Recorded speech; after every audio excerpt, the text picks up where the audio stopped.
किराए पर दुकान लेने वालों को सरकार राहत देने की तैयारी में है, क्योंकि दुकानदार को दुकान मालिक बिना वजह अब परेशान नहीं कर पाएंगे। हमें एक्सक्लूसिव खबर मिली है कि केंद्र सरकार Gujarat model for tenancy act लाने की तैयारी में है, और इस पर ज्यादा डिटेल्स देने के लिए सीएनबीसी आवाज के economic policy editor Lakshman Roy मेरे साथ जुड़ रहे हैं।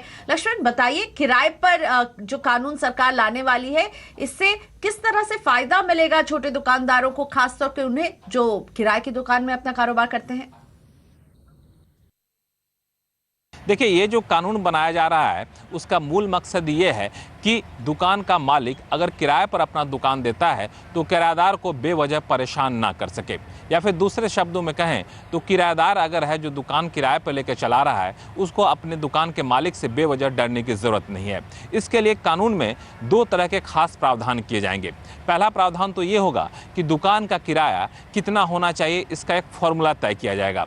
दूसरा प्रावधान ये होगा कि अगर दुकान का किराएदार आपको समय पर किराया दे रहा है और अगर बाजार भाव के हिसाब से किराया दे रहा है तो आप सामान्य हालात में उस दुकानदार को बेदखल नहीं कर सकते हैं। ये कानून कमोबेश गुजरात में जो कानून है उसी तर्ज पर बनाया जाएगा। ये सिर्फ व्यावसायिक इलाकों में जो किराएदार हैं उनके लिए बनाया जाएगा। उस कानून के मसौदे को अंतिम रूप दे दिया गया है। संबंधित मंत्रालयों से सलाह मशवरा किया जा रहा है। हालांकि ध्यान देने वाली बात यह है कि इस कानून का ड्राफ्ट सरकार ने हाउसिंग डेवलपमेंट मंत्रालय ने पहले ही जारी किया था, लेकिन उस वक्त छोटे कारोबारियों ने आपत्ति जताई थी और कहा था कि ड्राफ्ट के मुताबिक अगर कानून लागू होता है तो कई दुकान के मालिक अपना किराया बेवजह बढ़ा सकते हैं, क्योंकि सालों से उनका किराया नहीं बढ़ा है। उनकी आपत्ति को देखते हुए अब जो नया कानून का मसौदा तैयार किया गया है उसमें इस बात का खास ख्याल रखा गया है कि पुराने जो किराएदार हैं उनके किराए भी बेवजह ना बढ़ाए जाएं, बेवजह किराएदार को बेदखल ना किया जाए और ऐसा करने पर कानूनी कार्रवाई की जाए। इसका मूल मकसद जो सरकार का दावा है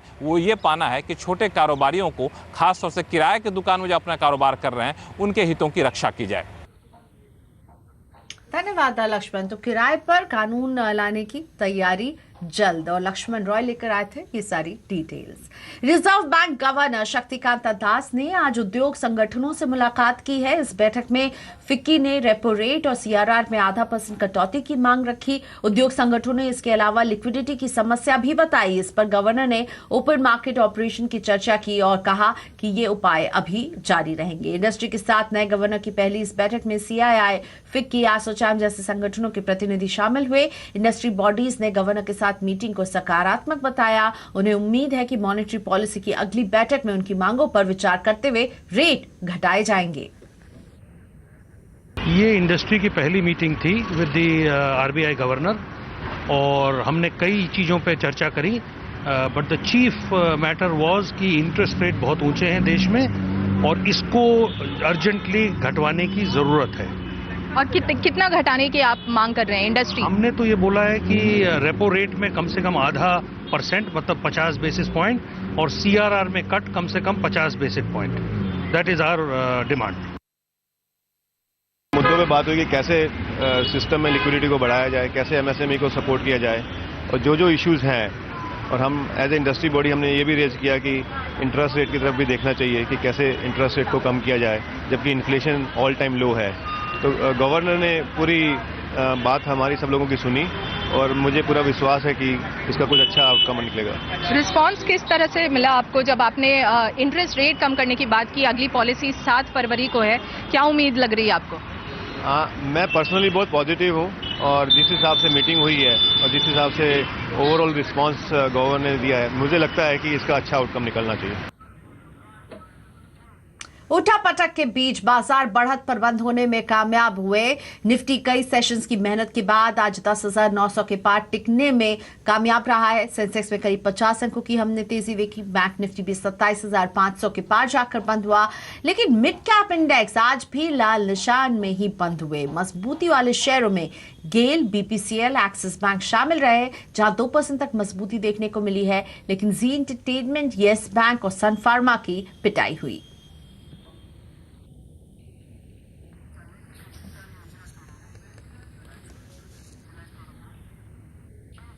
किसानों को सशक्त करने के लिए सरकार उनका बुनियादी ढांचा मजबूत करने की तैयारी कर रही है। सूत्रों के मुताबिक अंतरिम बजट में सिंचाई परियोजनाओं को पूरा करने के लिए 1000 करोड़ की अतिरिक्त राशि दी जा सकती है।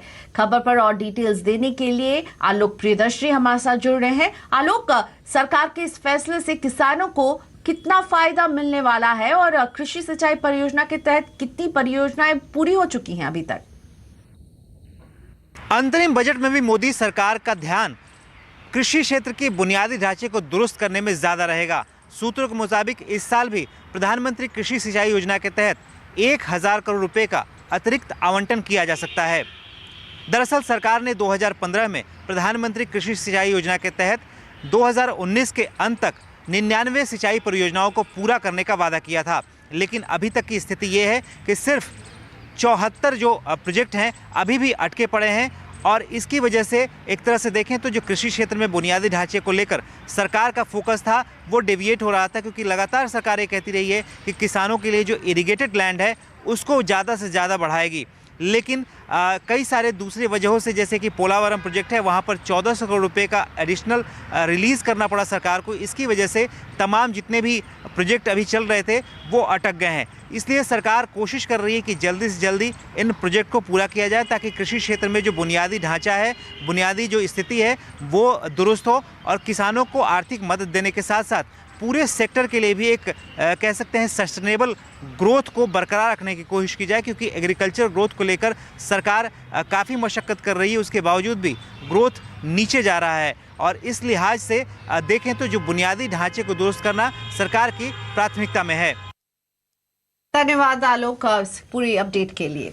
प्रदूषण नियमों की अनदेखी पर एनजीटी के कड़े रुख के बाद फोक्सवैगन 100 करोड़ रुपए जमा कराने के लिए तैयार हो गया है। फोक्सवैगन को कल शाम तक 100 करोड़ जमा कराने को कहा गया है। डीजल गाड़ियों में प्रदूषण नियमों की अनदेखी की वजह से एनजीटी यानी नेशनल ग्रीन ट्राइब्यूनल ने फोक्सवैगन पर यह सख्ती दिखाई थी और उसे डिपॉजिट के आदेश दिए थे। इस खबर पर और अपडेट देने के लिए मुक्ता मिश्रा मेरे साथ है। मुक्ता, फोक्सवैगन 100 करोड़ जमा करने के लिए तैयार है, उनकी तरफ से एक स्टेटमेंट भी आया है और अब क्या डिटेल्स आप हमारे साथ अभी शेयर कर सकती हैं?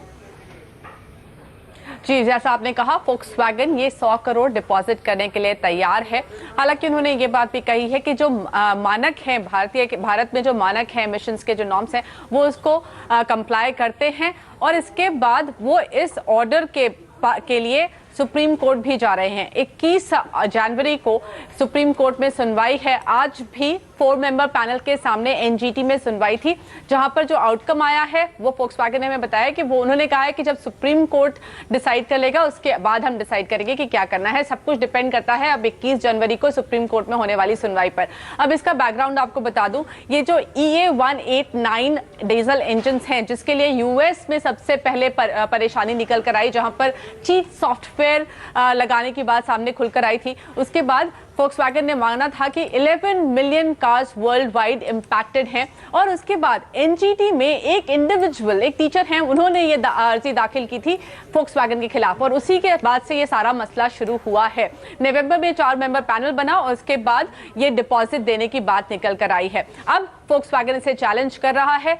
जो अभी तक डेटा निकल कर आया है उसके मुताबिक ARAI ने कहा है कि उनका जो फोक्सवैगन की गाड़ियां हैं वो करीब 1.1 to 2.6 टाइम्स ज्यादा एमिशन करती हैं भारत स्टेज 4 नॉर्म्स के कंपैरिजन में। तो वो एक बड़ा पॉइंट है जो कि इस रिपोर्ट में मेंशन है। साथ ही उसमें जो WHO के मानक होते हैं, WHO जब डिसाइड करता है कि किस तरह के पोल्यूशन से किस तरह का हार्म होता है, उसके हिसाब से उन्होंने ये असेसमेंट किया है। लेकिन एक बात और यहाँ पे क्लैरिफाई करना चाहूंगी, पहले ये कंफ्यूजन था कि 171 करोड़ देने हैं या फिर 100 करोड़ देने हैं।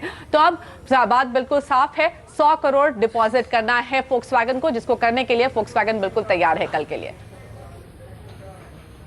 तो कल शाम 5 बजे तक 100 करोड़ जमा करेगी फोक्सवैगन। धन्यवाद मुक्ता इस पूरी जानकारी के लिए। लेकिन हाँ, मुक्ता ये भी बताते हुए कि सुप्रीम कोर्ट में फोक्सवैगन गई है एनजीटी को चैलेंज करते हुए। 21 जनवरी को उसकी सुनवाई होगी।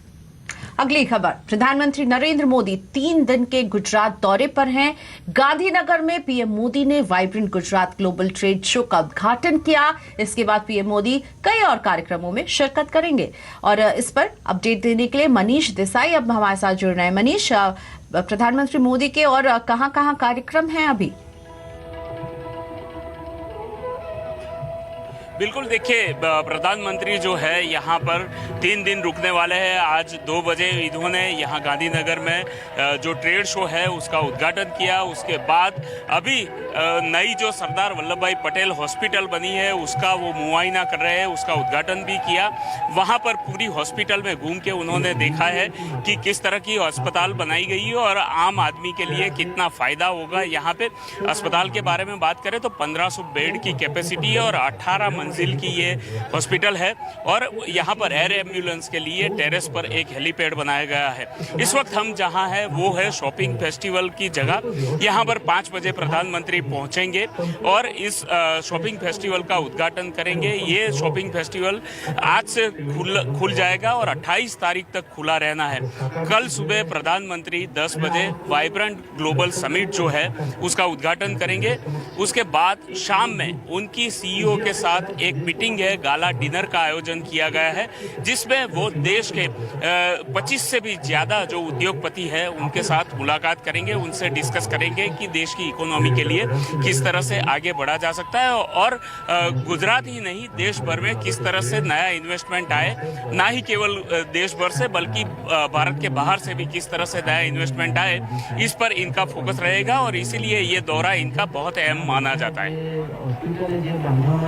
जल्दी अब इंजीनियरिंग और मैनेजमेंट कॉलेजों का नाम आईआईटी और आईआईएम से जुड़ेगा। दरअसल आईआईटी बोर्ड ने इसके लिए मान्यता प्रस्ताव को मंजूरी दे दी है और जल्द ही आईआईएम भी मान्यता देने वाला है। इस पर और डिटेल्स दे रहे हैं रोहन सिंह। रोहन, इंजीनियरिंग और मैनेजमेंट कॉलेजों को अब आईआईटी और आईआईएम से एक्रेडिटेशन मिल पाएगा, क्या डिटेल्स आप शेयर कर सकते हैं अभी? जी, इसका मतलब ये होगा कि बहुत जल्द ही जो इंजीनियरिंग कॉलेज है वो ये कह पाएंगे कि उन्हें आईआईटीज़ ने एक्रेडिट किया है और आईआईटीज़ के पास भी अपना इंस्टीट्यूट चलाने के अलावा बाकी इंस्टीट्यूट्स की जांच करने, उनके करिकुलम पर नज़र रखने और कुछ हद तक हैंड होल्डिंग करने की भी जो है ताकत तो होगी। दरअसल सरकार बहुत समय से चाहती थी कि जो आईआईटीज़ हैं वो एक्रेडिटेशन का काम शुरू कर दें और अब जो आईआईटी बोर्ड है जिसमें तमाम अलग अलग आईआईटीज़ के मेंबर्स हैं उन्होंने इस प्रस्ताव को मंजूरी दे दी है और एक एजेंसी बनाने का फैसला किया है जिसका जो पूरा काम है वो अगले कुछ महीनों में पूरा कर लिया जाएगा और ये एजेंसीज बाकी इंजीनियरिंग इंस्टीट्यूट्स की एक्रेडिटेशन करेंगे, उनकी रैंकिंग और रेटिंग भी कर पाएंगे और इसी तर्ज पे जो मैनेजमेंट एजुकेशन है उसके लिए जिम्मेदारी आईआईएम्स को दी गई है और आईआईएम्स को हालांकि इस पर अभी फैसला लेना बाकी है लेकिन आईआईटीज़ ने इस पर सहमति जता दी है। दरअसल देश में अभी 40,000 से ज़्यादा हायर एजुकेशनल इंस्टीट्यूट्स हैं जिनमें कि सिर्फ 1/4 ऐसे हैं जिनका एक्रेडिटेशन हुआ है। एक्रेडिटेशन का जो काम है अभी मुख्य रूप से नैक और एनबीए नाम की एजेंसीज करती है जो कि यूजीसी और एआईसीटी के अंदर है, लेकिन जो दायरा है हायर एजुकेशन का वो बहुत ज़्यादा है और इसलिए सरकार ये चाहती थी कि जो बड़े अच्छे इंस्टीट्यूट्स हैं जिनकी एक्सपर्टीज़ है इंजीनियरिंग एजुकेशन में वो इस काम को लें और अब आईआईटीज़ ने इसको सहमति दे दी है और अगले सत्र से जो एक्रेडिटेशन का काम है वह शुरू भी कर देंगे। धन्यवाद रोहन इस पूरी जानकारी के लिए। वित्त मंत्री अरुण जेटली ने एक बार फिर ब्लॉग लिखकर बिना नाम लिए राहुल गांधी, कांग्रेस, लेफ्ट और दूसरे विरोधियों पर हमला किया है। जेटली ने विरोधियों को कंपल्सिव कॉन्ट्रेरियंस कहकर संबोधित किया और कहा है कि मोदी सरकार के आते ही इनकी बनी बनाई व्यवस्था चौपट हो गई, इसलिए ये हर बात का विरोध करते हैं, फिर चाहे इसके लिए झूठे तर्क क्यों ना करने पड़े। उन्होंने कहा कि ऐसे लोगों ने सामान्य वर्ग के गरीबों को मिले 10% आरक्षण का भी विरोध किया। वित्त मंत्री ने बिंदुवार जस्टिस लोया केस, राफेल, सीबीआई विवाद, पिछले साल हुई 4 जजों की प्रेस कॉन्फ्रेंस और आरबीआई विवाद पर विपक्ष को जवाब दिया है। उन्होंने लिखा है कि जस्टिस लोया केस और राफेल मामले में झूठी बातें गढ़ी गई। 4 जजों की प्रेस कॉन्फ्रेंस को भी उन्होंने नुकसानदायक बताया और कहा है कि आरबीआई में जो कुछ हुआ वो कोई पहली बार नहीं था। और अब बात आवाज अड्डा की। Film Uri, the surgical strike और द एक्सीडेंटल प्राइम मिनिस्टर चुनाव से पहले एक साथ रिलीज हुई है और आज आवाज अड्डा में हम आपसे पूछ रहे हैं कि क्या राजनीतिक प्रचार के लिए फिल्म का इस्तेमाल गलत है। आप हमारे ट्विटर हैंडल @CNBC_आवाज पर जाकर अपनी राय दे सकते हैं।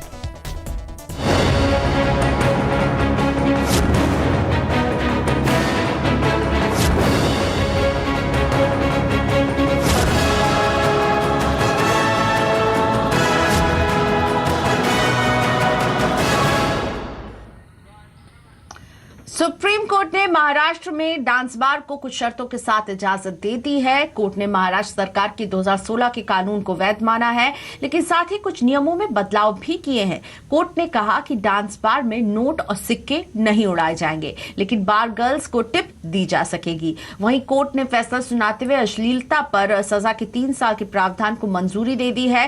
सुप्रीम कोर्ट के फैसले के बाद महाराष्ट्र में डांस बार अब शाम के 6 बजे से लेकर रात 11:30 बजे तक खुल सकेंगे। वहीं डांस बार में शराब परोसने और ऑर्केस्ट्रा को भी इजाजत मिली है।